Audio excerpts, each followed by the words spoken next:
अतिप्रेम तर प्रेम करणं काही चुकीचं नाही, पण जेव्हा या प्रेमाचं रूपांतर अतिप्रेमात होतं तेव्हा मात्र काहीतरी चुकीचं घडत असतं। अशा वेळी आपण आपली स्वप्न, ध्येय, महत्त्वाकांक्षा सगळं काही विसरून जातो आणि त्याच व्यक्तीची स्वप्न, ध्येय, महत्त्वाकांक्षा आपल्याला महत्त्वाच्या वाटू लागतात। आपण कधी स्वतःला गमावून बसतो हे आपल्याला सुद्धा समजत नाही। प्रत्येक गोष्टीला ही सीमारेषा असायलाच हवी, मग ते प्रेम असेल तरी सुद्धा त्याला सीमारेषा असायलाच हवी। प्रत्येक गोष्टीत थोडंसं तटस्थ राहता आलंच पाहिजे। नात्यातही प्रेमातही आपल्याला थोडंसं तटस्थ राहता आलं पाहिजे। समोरच्यालाही थोडीशी स्पेस देता आलं पाहिजे आणि आपल्यालाही थोडीशी स्पेस घेता आलं पाहिजे। त्यावेळेलाच कोणतंही नातं छान राहतं।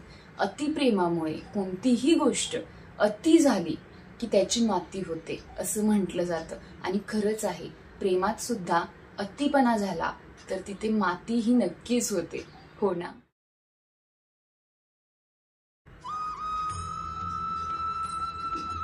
अतिप्रेम तर प्रेम करणं काही चुकीचं नाही, पण जेव्हा या प्रेमाचं रूपांतर अतिप्रेमात होतं तेव्हा मात्र काहीतरी चुकीचं घडत असतं।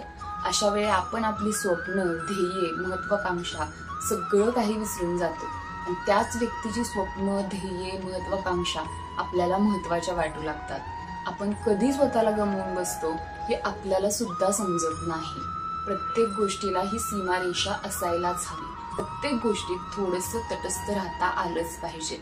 नात्यातही प्रेमातही आपल्याला थोडंसं तटस्थ राहता आलं पाहिजे। समोरच्यालाही थोडीशी स्पेस देता आलं पाहिजे आणि आपल्यालाही थोडीशी स्पेस घेता आलं पाहिजे।